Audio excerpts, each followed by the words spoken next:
Mais uma vez, paz seja convosco. Amém. Nesse segundo período, estamos meditando sobre os nomes de Deus. Nomes que têm referência, nomes que têm significado e que foram dados pelo próprio Deus. Semana passada nós falamos sobre os nomes compostos com Yahvé. Falamos sobre Yahvé Jireh, o Senhor proverá. Falamos que esse nome é um nome que enfatiza as provisões de Deus para a vida do seu povo. As provisões de Deus vêm através deste nome, do Senhor proverá. Nós falamos também que o Senhor ele é aquele que nos santifica. Nós falamos de santidade prática no primeiro período. E essa santificação ela vem através do próprio Deus. Uma santificação moral e também espiritual. Falamos também que o Senhor é a nossa bandeira. E na semana passada nós falávamos sobre aqueles exércitos medievais, ou antes medievais, em que eles carregavam aqueles estandartes que representavam por quem eles estavam lutando. As bandeiras sempre identificavam a lealdade da alma dos homens que se preparavam para defender um país e reino, ou reino. Esse nome enfatiza que Deus é a nossa referência, Ele é a nossa bandeira. E finalmente nós falamos na semana passada também que o Senhor Ele é o nosso pastor, apresentando Deus como alguém que tem preocupação pelas suas ovelhas, dando o necessário para a nossa subsistência. Deus é a proteção, o sustento e o refrigério do seu povo. Seres humanos não trazem refrigério por nada, mas Deus nos dá esse refrigério. Deus é aquele que nos garante que nunca vai faltar o necessário para a nossa subsistência. Nós vivemos num contexto ocidental em que nós dificilmente passamos fome. Dificilmente nós passamos por necessidades básicas que nos são subtraídas. Mas quando você vê filmes sobre a África e algumas regiões do mundo, você vê que isso é real. E que isso, para eles, faz uma falta enorme. Para nós é algo meio que comum, mas não é comum. A garantia de o Senhor nos garantir a subsistência é algo ímpar, é algo muito importante. Aqueles que são dotados com o dom de pastor devem servir ao povo de Deus com o mesmo interesse e preocupação amorosa que Deus tem para conosco. E isso é um problema.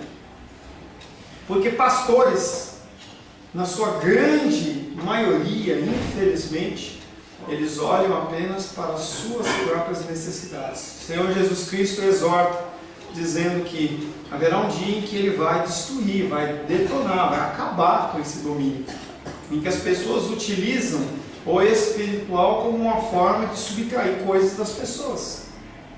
Essa semana eu falei para vocês que estava muito questionador em relação a algumas coisas da minha vida. Em especial, a minha preocupação era como servir melhor, como poder ajudar mais. E é um conflito, porque você não sabe se você faz algo a mais ou se você não faz algo a mais, se você dedica em relação a uma coisa ou se não se dedica em relação a outra coisa. E eu vejo isso como um dom que vem de Deus, não é de mim. A preocupação, o desejo de servir melhor. E aí nós começamos hoje falando sobre uma outra figura de Yahvé, que é Yahvé Shalom, é uma palavra conhecida, que fala que o Senhor é a minha paz. Juízes capítulo 6, verso 24. Juízes 6, 24.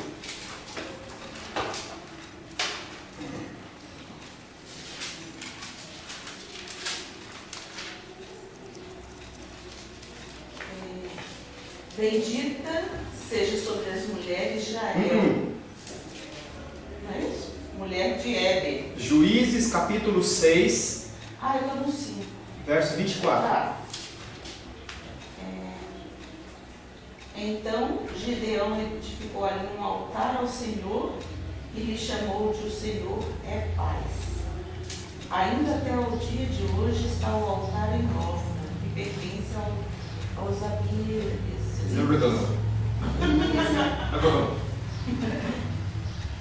Gideão edifica um altar e chama Deus da sua paz. Deus, ele tem que ser a nossa paz. Esse Éfras aí é o local, é o lugar? Éfras de igreja. Altar não. Aqui está Ofra, o seu Éfras. É uma região, não sei dizer onde não. É uma Juízes 6, 24. Esse nome, o Senhor é a minha paz, retrata o Senhor como sendo a paz e o descanso do seu povo. Paz aqui é muito mais do que a ausência de confusão, mas é a harmonia plena e identificada com o próprio Deus. Não é uma paz como a paz que os homens têm, mas é uma paz que é aquela paz que provém de Deus. Romanos 15, 33. Excede todo o nosso entendimento. Excede todo o nosso entendimento. Essa é a paz que nós devemos nos firmar. Romanos 15, 33. Gabriel. Romanos 15, 33. E o Deus da paz seja com todos vós. Amém. O Deus da paz. 1 Tessalonicenses 5, 23.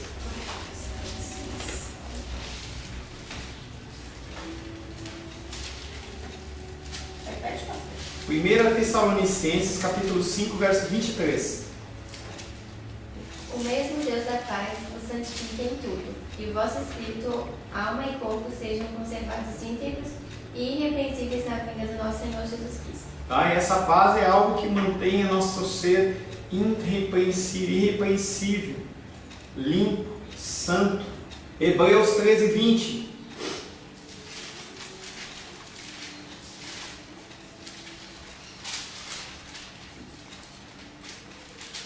Ora, o Deus da paz, que tornou a trazer dentre os mortos a Jesus, nosso Senhor, o grande pastor das ovelhas, pelo sangue da eterna aliança.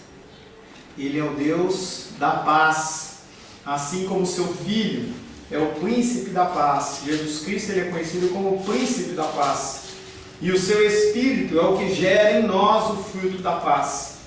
A paz é a condição mais desejada entre as nações, dentro de uma nação e no coração dos homens. Por essa razão, a grande saudação dos hebreus era Shalom. Ele desejava, acima de todas as coisas, para a pessoa, a paz. Por isso que nós, numa vertente de cumprimento, nós falamos a paz do Senhor. O que é a paz do Senhor? É a paz que excede todo entendimento, mas que está o quê? Aqui. Quando eu vou e te cumprimento, eu cumprimento com a paz do Senhor, eu estou falando para você. A paz de Jesus Cristo que habita em mim, seja também com você. Não é algo que você cria, simplesmente é algo que existe no teu coração. Mas não é uma paz que é a sua paz, é a paz de Deus. Então, quando nós cumprimentamos, o objetivo de falar é que a paz que está comigo esteja com você. Mas pastor, eu estou tão atribulado. Aí você lembra da luz. Por mais fraquinha que seja, ela sempre existe. Mas e se a pessoa não está sentindo paz e fala paz esteja com você? Mas é que está, querida. Nós não agimos por sentimento. As ações que são espirituais, elas não são sentimentais. É algo que eu não sei se eu cheguei a perguntar para você. Amor é sentimento? O que é amor? Escolha. É decisão. E a paz? Porque você não é a paz, você não declara de algo que você sente, e sim algo que você tem certeza que está dentro do seu coração, que é o próprio Cristo. A menos que você não tenha certeza que você tem Cristo no coração. Se você tem a certeza da salvação, o que acontece, essa paz existe. Mesmo que eu não tenha, que aparentemente eu não esteja conseguindo transparecer, ela existe dentro do meu coração. E a medida nunca é a medida humana, e sim a medida espiritual. É que algumas circunstâncias perturbam nossa paz. Por mais Se fossem apenas algumas, seria maravilhoso. Deixa como escolher já. O problema é que não são algumas, são quase todas. Quase todas, se não dizer todas as situações. Porque nós vivemos num mundo que é um mundo que não é regido pela paz. O mundo é regido pelo conflito, pelos desejos próprios, pela satisfação própria. Mas independente disso, existe paz no nosso coração. A paz no nosso coração não procede de nós, procede de Deus. Se procedesse de um exercício. Por isso que as pessoas fazerem a meditação transcendental. É aquela coisa, né, pastor? Eu não posso ser educado só porque a pessoa foi educada comigo, vou ser grossa só porque a pessoa foi grossa comigo. Eu dou bom dia. Se a pessoa quiser responder bom dia, bem, glória a Deus, eu fiz a minha parte. Então, o papai esteja convosco também. Entendendo sempre que nós temos que exceder. Tá? Nós temos que sempre fazer a mais. Mas isso não é algo que vem de nós, mas é algo que procede de Deus. Porque o Senhor, Ele é a nossa paz. Vamos falar agora também do Senhor ser a nossa justiça. Jeremias 23, 4.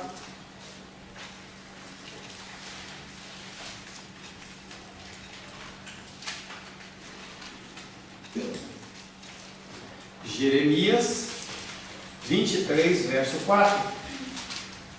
E levantarei sobre elas, pastores que as apacentem, e elas jamais temerão, nem se espantarão, nenhuma delas faltará, diz o Senhor.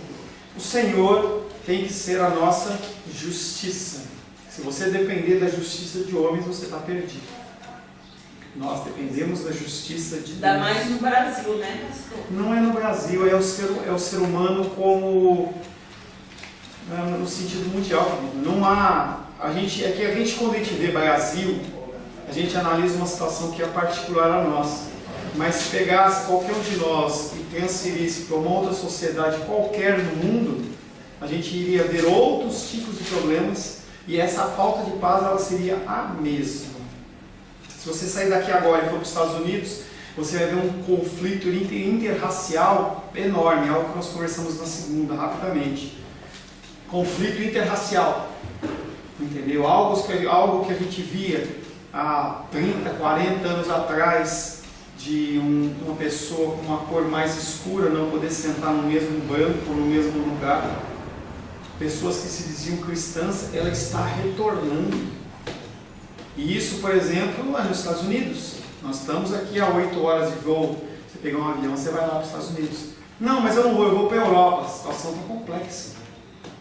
Vai lá para o Oriente Médio. Também não é uma questão do Brasil.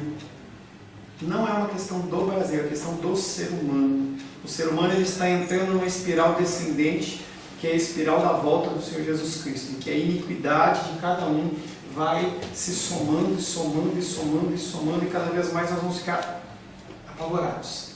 Lá em São Paulo, essa semana, tem uma notícia que saiu em voga, em que colocaram lá no Museu de Arte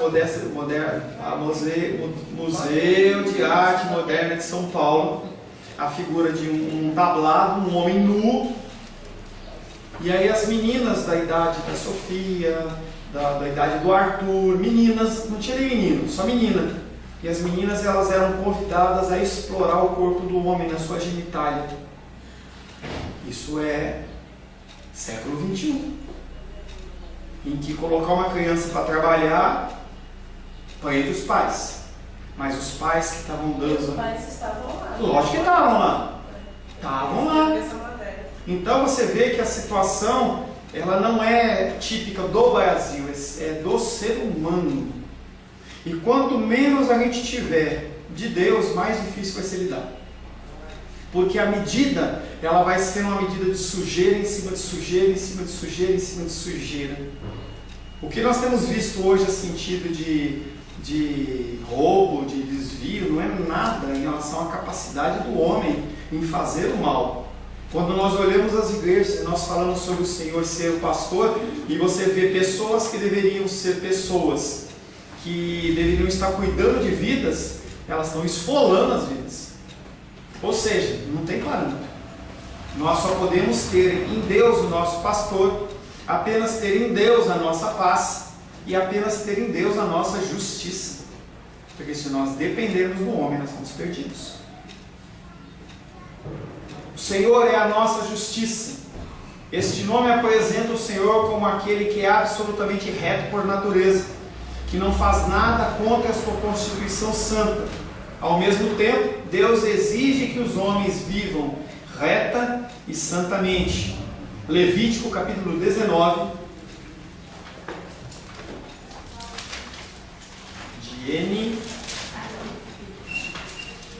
Levítico 19, versos 35 e 36.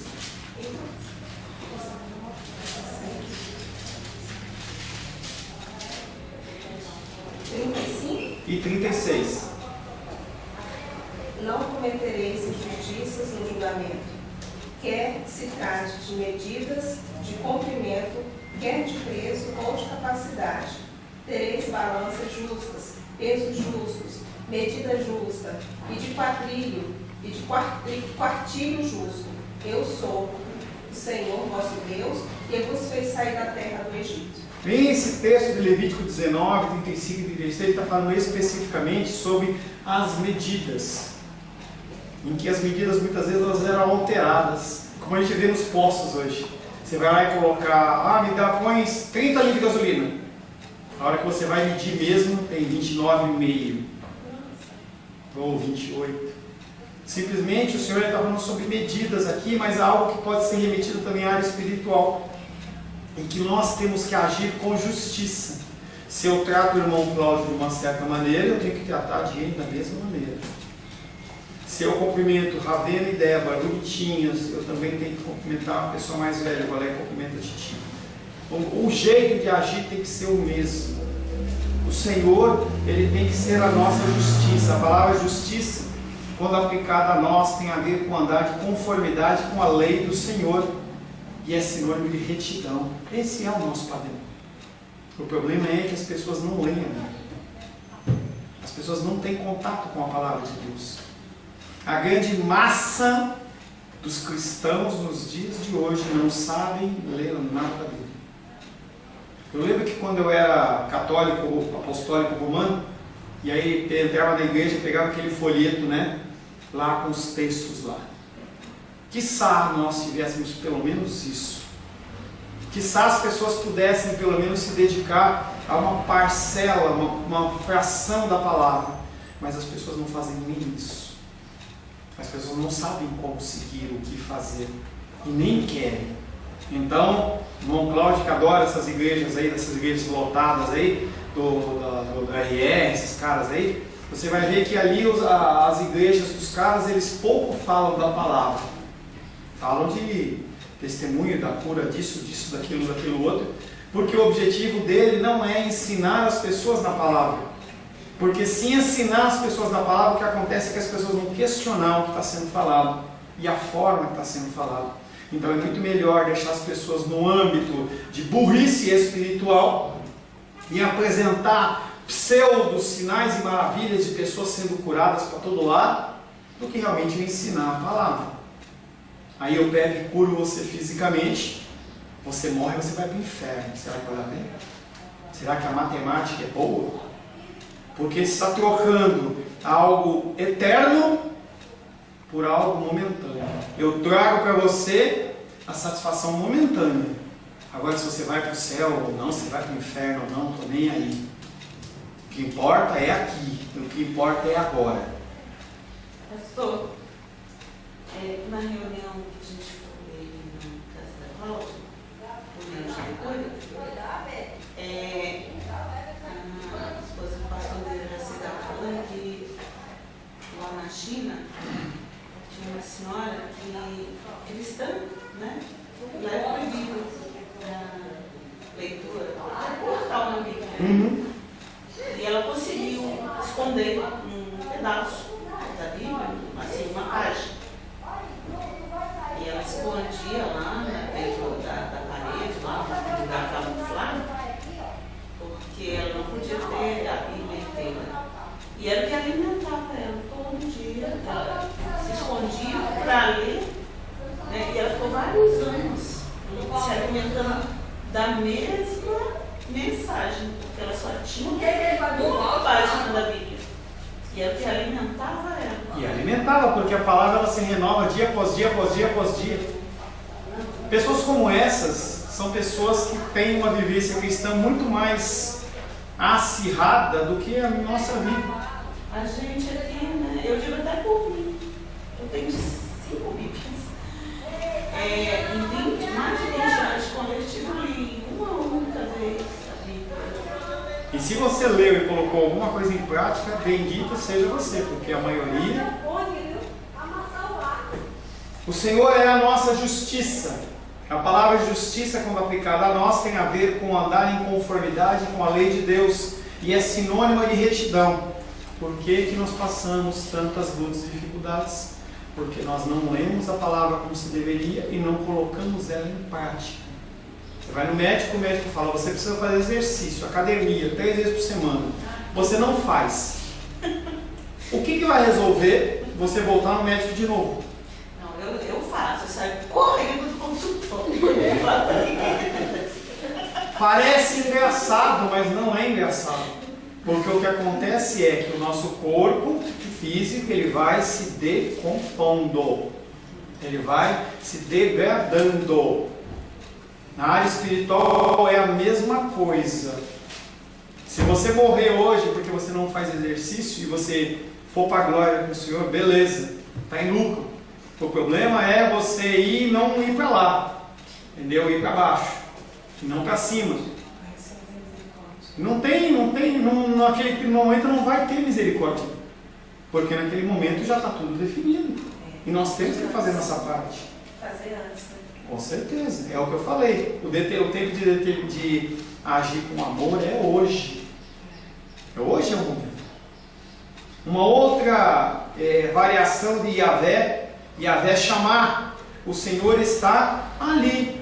Ezequiel 48, 35. Irmão Cláudio, Ezequiel 48, 35. Pastor, uma pergunta. Fala, meu amor. E quando não existia Bíblia, como é que eles faziam? Tradição oral. Primeiro, tradição oral. Segundo, independente de ter a Bíblia ou não, eu preciso ter um texto bíblico dizendo para você que você não pode, por exemplo, matar uma criança. Ou judiar do bichinho. Desde quando a gente nasce? Como é que é? Já está imposto no nosso coração. Não é imposto, é algo que vem acessório de fábrica. Vocês vieram de carona com a Edilene, entendeu? O carro vem de fábrica com pneu. Você não precisa chegar para o cara você e falar assim, olha, eu quero 4 pneus. Entendeu? Como alguns falam, pneus, né? Aí, entendeu?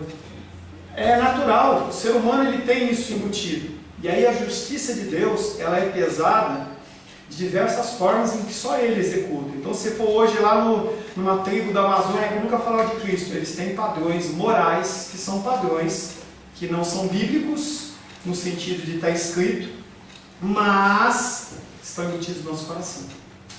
Tá? Ezequiel 48, 35.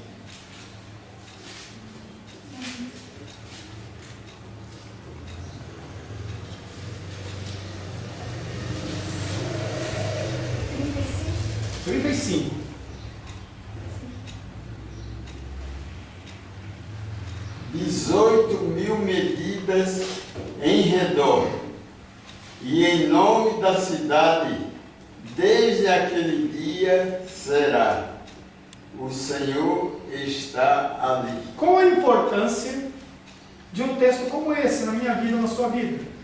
Ezequiel 48, verso 35. O nome da cidade desde aquele dia será: o Senhor está ali. O problema é que não há mais uma cidade a ser construída. A cidade construída sou eu e você. O Senhor está ali aonde? Dentro do meu coração. Essa condição desse texto aqui que está de Ezequiel falando sobre a cidade santa de Jerusalém é uma alusão também à minha vida e à sua vida, em que o Senhor está habitando em nós. As pessoas têm que olhar para você e falar assim: Yahvé chamar. O Senhor está ali no irmão Cláudio, está dentro dele. As pessoas elas têm que verificar e observar que sim, há a figura divina de Deus na minha vida e na sua vida. Outro nome, Yahvé Elohim. Esse é o nome que distingue o Deus de Israel com os falsos deuses. Há falsos deuses que não são nada. Eles não falam, eles não ouvem. Yahvé o que, pastor? Chamar, não, Elohim. Yahvé Elohim Israel. O Senhor Deus de Israel não é qualquer Deus, é o Deus de Israel. Quando for falar de você, de NM dos Santos, pode ter algum homônimo, pode ter alguma pessoa parecida no nome, mas igual ela não tem. Não tem. O Senhor é o Deus de Israel. Quando nós falamos, nós não falamos de qualquer Deus. Não um Deus perdido, mas o Deus de Israel. Juízes capítulo 5, verso 3. Juízes 5, 3.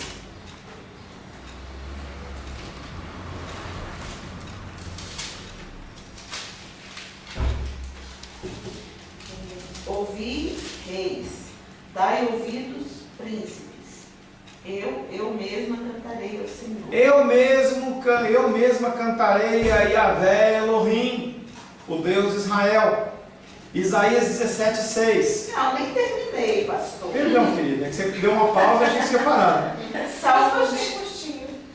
Salmodiarei ao Senhor, Deus de Israel. Então lê de novo.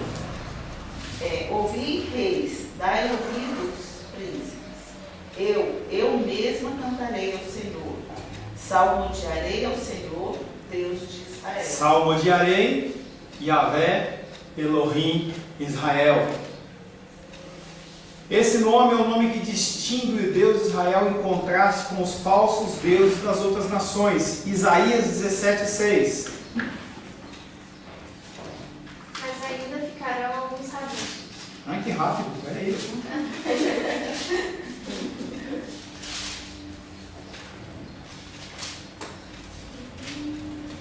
Isaías 17, 6. De novo, por gentileza. Mas ainda ficarão alguns rabiscos, como no sacudir da oliveira, 2 ou 3 azeitonas na ponta do ramo mais alto, e 4 ou 5 nos ramos mais exteriores de uma árvore frutífera, diz o Senhor Deus de Israel. Não é qualquer Deus. Yahvé Elohim Israel. E esse nome Yahvé Elohim Israel, ele vem cercado de todo um pacto, de toda fidelidade, de toda a nossa esperança, de toda a nossa paz, de tudo que excede, tudo que é depositado sobre as nossas vidas. Lições que esses nomes trazem. Quais eram os nomes? Yahvé Jireh, aquele Yahvé que eu não consegui falar, Mekadish, Yahvé Nissi, Yahvé Rohi, Yahvé Shalom, Yahvé Tsedorolek, Yahvé Shammah. Tem que fazer um curso de hebraico. Yahvé Shammah e Yahvé Elohim Israel. Quando consideramos o nome Yahvé, estamos nos referindo ao Deus revelador e executor da salvação. Quando você pensar em Yahvé, você pensa sempre como premissa a salvação. O Deus sempre presente, porque é o eterno, o eu sou. Ele também é o Deus das promessas, e elas estão sendo cumpridas na vida dos herdeiros do pacto, que é Paulo, Avena, Débora, Cláudio, etc. e tal. Não é algo que foi prometido por homem, mas é prometido por Deus, e Ele cumpre. Ele é um Deus eterno, um Deus que cumpre na vida dos herdeiros do pacto. A cada momento da nossa vida estamos sendo objeto do amor redentor de Yahvé. Você tem situações, você tem ocasiões que você pensa em se desesperar, e o que acontece é que Deus ele vem e nos redime, Ele vem nos dar forças. Ele é o Deus salvador, resgatador, libertador e redentor. Todos esses nomes lhes são perfeitamente adequados, pois isso é o que o santo nome de Deus sugere. Êxodo capítulo 3, verso 8 e 9. Capítulo 3. Êxodo capítulo 3, versos 8 e 9. Por isso desci a fim de livrá-lo da mão dos egípcios, e para fazê-lo subir daquela terra a uma terra boa e ampla, terra que mana leite e mel, o lugar do Canel, do Eteu e do Amorreu, do Ferezeu, do Aveu e do Jebuseu. 9. Pois o clamor dos filhos de Israel chegou até mim, e também vejo a opressão com que os egípcios estão oprimindo. Você não está passando por opressão egípcia, mas você está passando por outro tipo de opressão. Como no tempo de Moisés, ele, entre aspas, desce até nós em Cristo Jesus e se mostra cheio de compaixão mediante o seu Espírito Santo, que em nós opera a sua salvação. Quando nós clamamos a Deus, o Senhor, Ele nos ouve. Quando clamamos a Deus, Ele nos ouve.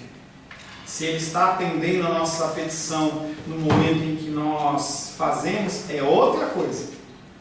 Mas Ele nos ouve. Entenda que a ação divina de Deus não é uma ação divina condicionada à sua necessidade.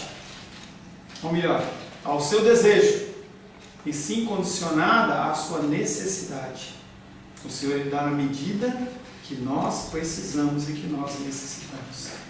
Há pessoas que na igreja ficam por pouco tempo até que recebam as suas bênçãos. Não é algo que é frequente na nossa igreja, mas eu já vi muita gente participar de campanha até conseguir. Conseguiu o que queria, Gabriel, foi embora.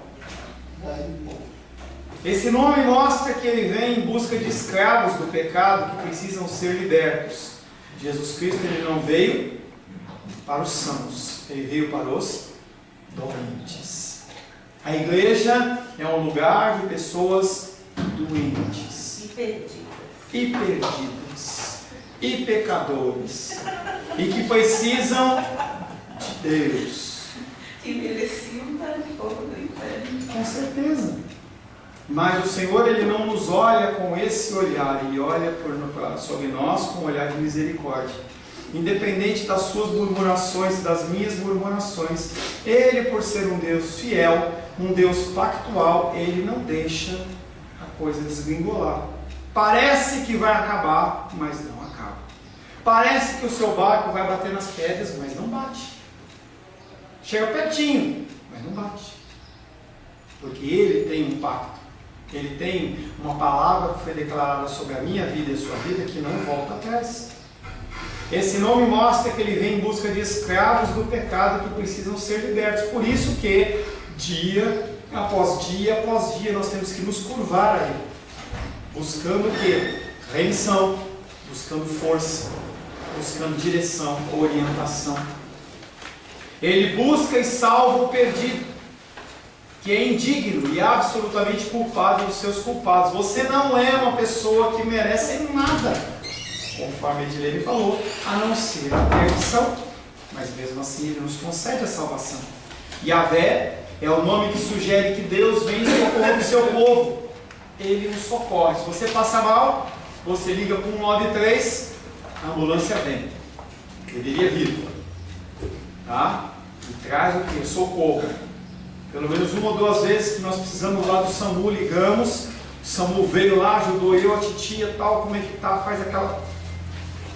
A figura de Deus é a mesma. No caso da divina é errado, não merece. Deus não é. Yahvé é o nome que sugere que Deus vem em socorro do seu povo, com quem Ele mantém para sempre um relacionamento de amor. Esse relacionamento não é um relacionamento devido à sua ação, mas é devido à ação deles. Quando a gente fala de amor, as pessoas falam assim, a medida do amor de Deus é medida de mãe. Que conversa! Que conversa! Que conversa! O amor de Deus é um amor incondicional. É algo que nós, como seres humanos, nós não sabemos o que é isso. Não há como nós conseguirmos isso. Não, eu faço sem nenhuma motivação. Mentira! Todos nós fazemos com algum tipo de motivação. Mas Deus sabe disso. E Ele trabalha em nossa vida todo o tempo. Yahvé É um nome que sugere que Deus vem em socorro do seu povo. Você está com dificuldade? A única pessoa que você pode ir, o único ser que você pode ir é Ele. Eu lembro de uma propaganda da Igreja Universal, em que ela falava, mostrava uma pessoa ligando para alguma outra pedindo auxílio, aí ficava assim, está ocupado. Com Deus não tem essa ocupação. Ele ouve nosso clamor, Ele nos dá a força necessária para que nós continuarmos caminhando até que seja um tempo necessário de haver a cura ou não. Nós conhecemos o irmão Cláudio há uns 10 anos quase.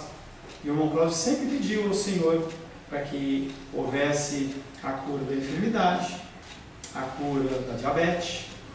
Mas vira e mexe, ele passa por uma crise. Mas independente disso, ele continua sustentando ele.